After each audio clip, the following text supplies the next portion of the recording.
जन्म कुंडली में पितृदोष कब बनता है और क्यों बनता है, किस ग्रह से बनता है, किस ग्रहों का संबंध होता है, किस भाव से तो बनता है और इसके उपाय क्या हैं।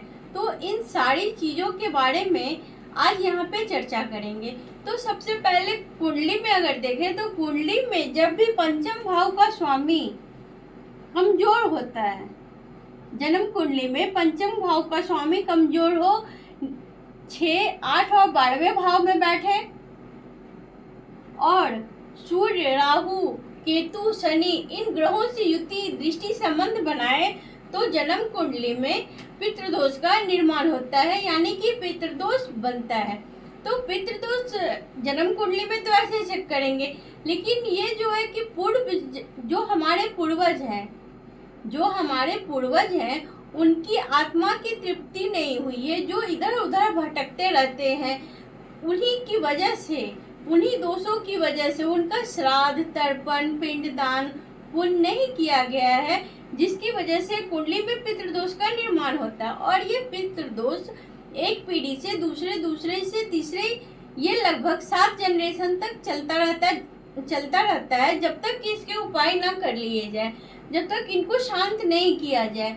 जब इनकी शांति करते हैं तो ही अच्छा परिणाम आता है जन्म कुंडली में, नहीं तो पितृदोष के कारण ऐसे लोगों को जिनकी कुंडली में पितृदोष बनता है उनका कोई भी काम जल्दी नहीं होता, शीघ्र नहीं होता, बहुत सारी उनकी बाधाएं आती हैं। उस काम को करने के लिए बहुत मेहनत करना पड़ता है, स्ट्रगल करना पड़ता है, तब जाके सफलता मिलती है। पहली बात तो ये, और दूसरी कि इन लोगों के घर में किसी न किसी को कोई ना कोई बीमारी रहता है, जिसकी वजह से ये लोग आए दिन हॉस्पिटल का चक्कर लगाते हैं और फालतू की खर्चे होते हैं। इनका जो है कि फालतू का खर्चा इनकी बीमारियों के ऊपर होता है।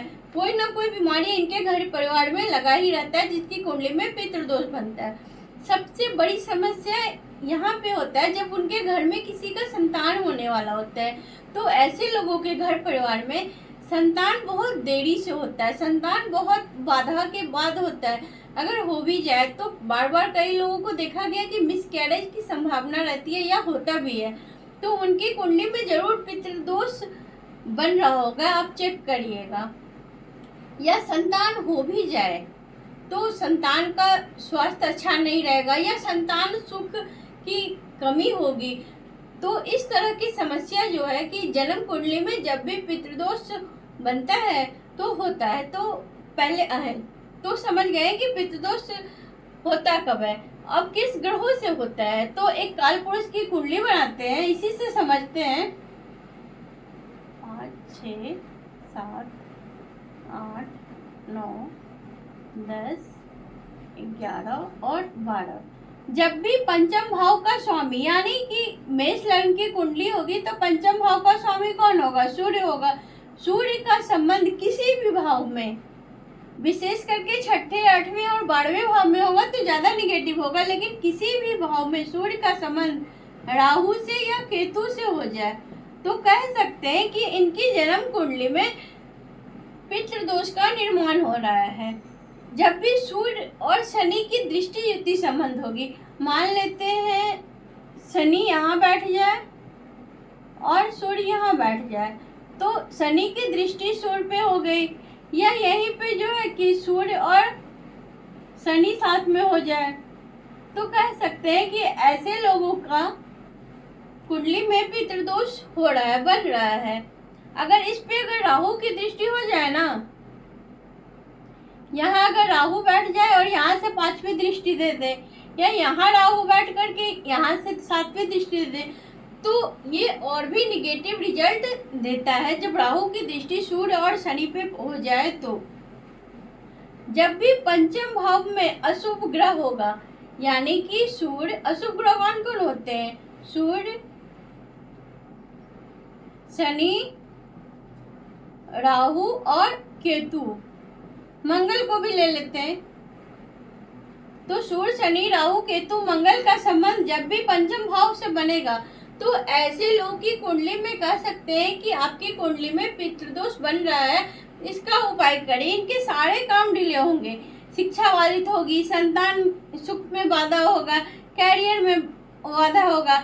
जहाँ जहाँ दृष्टि पड़ेगी वहाँ वहाँ उन भावों से संबंधित फलों में इनको देरी से रिजल्ट आएगा। तो इस तरह से कुंडली में पंचम भाव और लग्नेश को भी देखेंगे। अगर लग्नेश सूर्य, शनि, राहु, केतु और मंगल के साथ पंचमेश और लग्नेश की युति छठे आठवें भाड़वें घर में हो जाए, या नीच राशि में हो जाए, या शत्रु राशि में हो जाए, तो भी कह सकते हैं कि इनकी जन्म कुंडली में पितृदोष बन रहा है, इनको इनका उपाय करना चाहिए।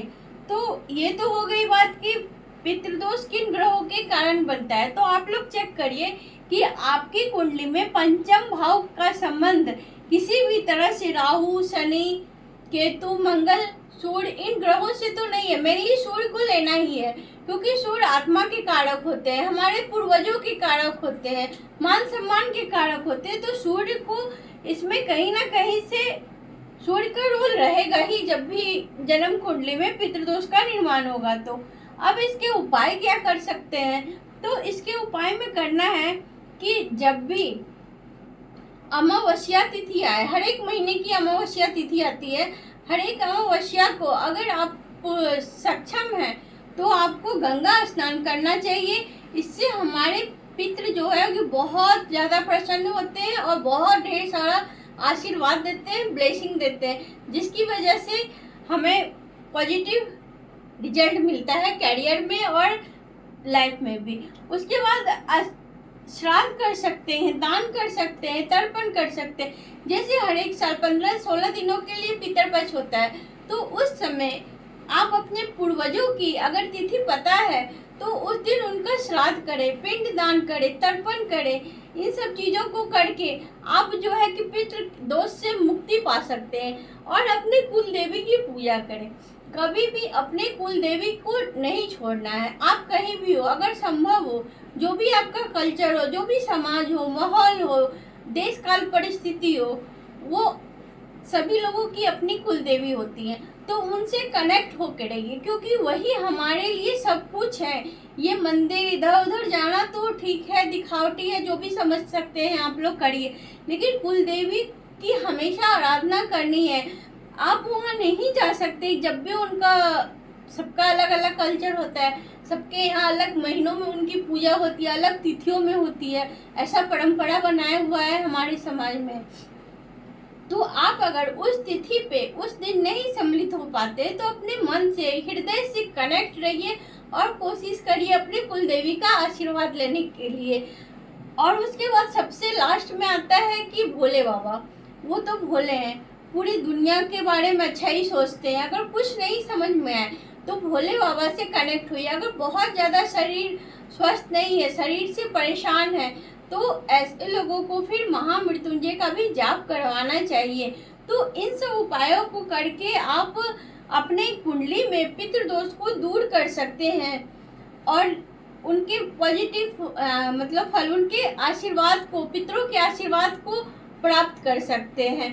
तो आप लोग चेक करिएगा कि आपकी कुंडली में क्या सूर्य का संबंध राहु, केतु, शनि से या नीच राशि में या 6, 8, 12वें भाव में तो नहीं है, तो क्या ये रिजल्ट दे रहा है। तो अभी मैंने जो उपाय बताए हैं आप लोग को, ये करके देखिए। आप लोग बिल्कुल अगर पिंड दान करते हैं, तर्पण करते हैं, इस तरह की चीज़ें करते हैं, तो आप देखना 3 से 4 महीने में अच्छे रिजल्ट आएंगे। आपके जो भी काम रुके थे वो काम बनने लगेंगे। जो भी संतान की समस्या थी उन्हें संतान प्राप्ति होती है, क्योंकि संतान की प्राप्ति हमें अपने कुल देवी और पूर्वजों के आशीर्वाद से ही होता है, उन्हीं के ब्लेसिंग से होता है। तो उन्हीं को हम लोगों को करना है, पूजा करना है। मेन रूप से कुल देवी की पूजा करिए, आराधना करिए और अपने पितरों की तृप्ति करिए। उनकी तिथि जिस दिन पड़ती है उस दिन कुछ ना कुछ स्पेशल करिए उनके लिए, जो भी उनको पसंद हो। तो इस तरह से ये उपाय करिए और देखिए कि रिजल्ट आता है या नहीं आता है।